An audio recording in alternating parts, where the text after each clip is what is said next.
පහුගිය ටිකේ සති 3කටත් වැඩි කාලයක් මමයි පොඩි දෙන්නයි 3 දෙනාම අසනීප වෙලා තමයි හිටියේ. පොඩි දෙන්නට නම් සෑහෙන අමාරු වුණා. ඒ නිසා ගෙදර වැඩප්පලක් කිසිම දෙයක් කරගන්න බැරි වුණා. මටත් හොඳටම උණ හැදිලා අසනීප වෙලා හිටපු නිසා අඩුම ගානේ කන්න දෙයක් හරියටවත් හදාගන්න බැරි වුණා. මේ වගේ රටවල් වල තනියෙන් ජීවත් වෙලා ඉන්නකොට ඉතින් ලෙඩක් දුකක් හැදුනම නම් හරි අසරණකමක් දැනෙනවා. කවුරුවත් උදව්වට නැති වුණාම අපිට අපි විතරක් වුණාම ඒ අසරණකම තදින්ම දැනෙනවා. ලංකාවේ හිටියානම් කී දෙනෙක් ඉන්නවද? කෑම ටිකක් හදලා කවන්න වුණත් අම්මා හරි ඉන්නවනේ. ඒ අසරණකම තදින්ම දැනිච්ච කාලයක් තමයි පහුගිය සති 3 මට. ටිකක් පණ ගහලා නැගිටලා ඉන්න පුළුවන්කම ලැබිච්ච කමම මං කරේ ගෙදර අස් කරපු එක. මොකද ගෙදර දූවිලි වලින් පිරීලායි තිබුණේ. කරන්න බැරි කමටම ඇඳට වෙලා ඔහේ වැටිච්ච තැන්වල හිටියට මං ඒ දිහා බලාගෙන හිටියේ හරිම අමාරුවෙන්. ගෙදර හැම තැනම හැඩි වෙලා දූවිලි පිරීලා බඩු එහෙ මෙහෙ වෙලා තමා තිබුණේ. කරන්න බැරි කමටමයි මම බලාගෙන හිටියේ. පුළුවන් වෙච්ච ගමන්ම මම මුළු ගෙදරම අස් කරා. ඒ වීඩියෝ එක තමයි මේ තියෙන්නේ. මොකද ගොඩාක් දවසකින් වීඩියෝ එකක්වත් කරගන්න හම්බුනේ නැහැ.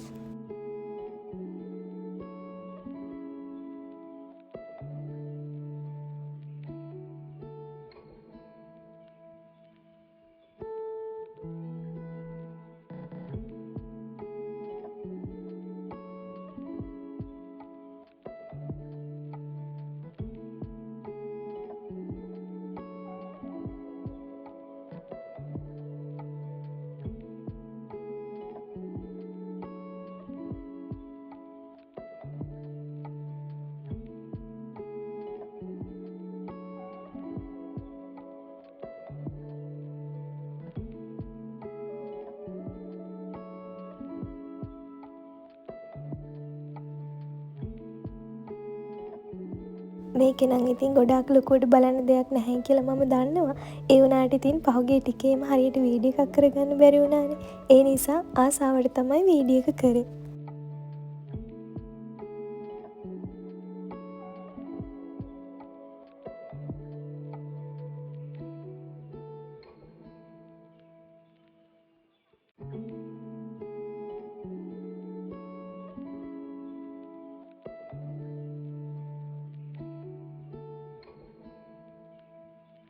සීත කාලේ වුණත් කොහොම දූවිලි එනවද කියලා හිතාගන්න බෑ. ඒ තරම්ම දූවිලි වලින් පිරීලා තමා තිබුණේ.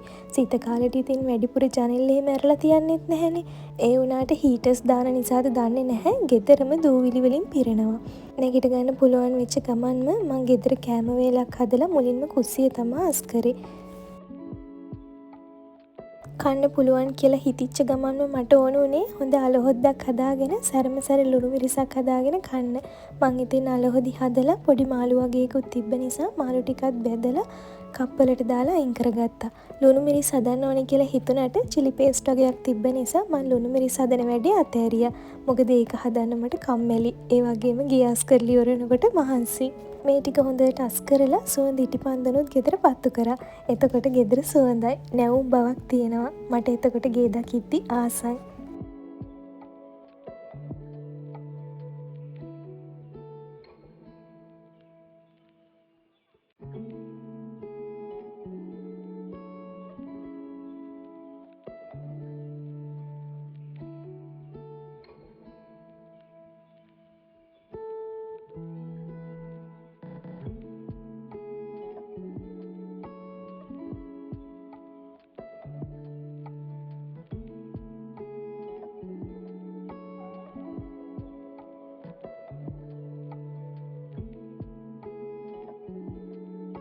පහුගිය ටිකේම පොඩි අය සෙල්ලම් කරේ නැති වුණාට ගන්න බඩු ඔහේ දාලා තමා තිබුණේ. ඒ නිසා හැම තැනක්ම හැඩි වෙලා තමා තිබුණේ.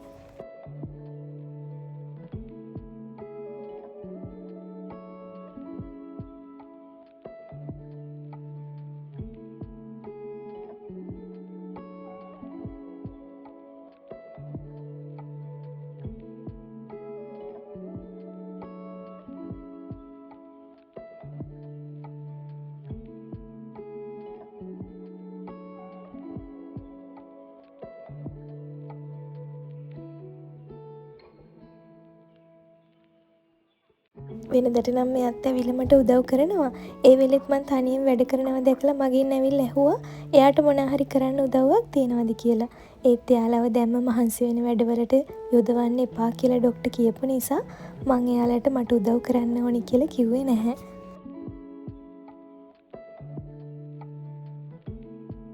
ඔය මේසෙ පිරෙන්නම තියෙන්නේ අපි තුන්දෙනාට බොන්න තියෙන බෙහෙත්. මම මේසෙ අස්කරාට බෙහෙත් ටික ඒ විදියට එහෙමම තියලා තිබ්බා. මොකද පිළිවෙලකට හරිම වෙලාවට අපිට බෙහෙත් ගන්න කියලා තමයි තිබුණේ. ඒ නිසා ඒවා වෙනස් කරේ නැහැ. අපිට හොඳ වුණාට පස්සේ බෙහෙත් ටික අයින් කරලා දාන්න පුළුවන්නේ. එතකම් මම පිළිවෙලකට මෙතනින්ම තියලා තිබ්බා. එතකොට බෙහෙත් බොන්න අමතක වෙන්නේ නැහැ.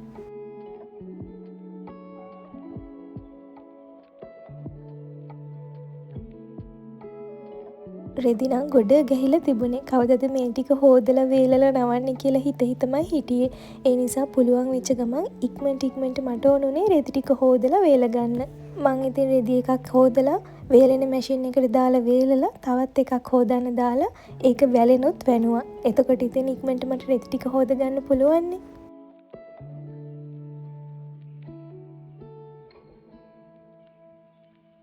වෙනදට ගෙදර වෙන වැඩ පිළිවෙලට හරියට වෙන්නේ නැති වුනහම ඒ දිහා බලාගෙන ඉන්න අපිට හරි අමාරුයිනේ. මොකද අපි හුරු වෙච්ච විදිහක් තියෙනවනේ. මමත් හිටියේ අන්න ඒ හුරු වෙච්ච විදිහට ආයෙ පාරක් හුරු වෙන්න විදිහක් නැතුව.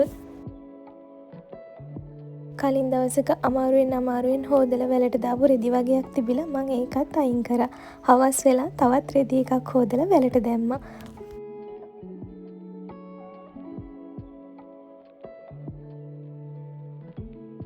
මේ රෙදි එක වරනකොට නම් රෑ වෙන්නත් පටන් අරන්. රෑ වෙනකම්ම මං කරේ මුළු ගෙදරම අස් කරපු එක. ඒ වෙනකොටත් බාත් รู ම් එක හොදලා තිබ්බේ නැති නිසා මට හිතුණා මහන්සි නොබලා බාත් รู ම් එකත් හොදලම ඉඳ ගන්නවා කියලා. මොකද ඒක වෙන දවසකට තියෙනවට වඩා ඒ දවසේම හොදලා ඉවර කරගත්තම මට ලේසියිනේ කියලා මට හිතුණා. ඒ නිසා මං අන්තිමටම බාත් รู ම් එකත් හොදලම තමයි මගේ වැඩ ටික නතර කරේ.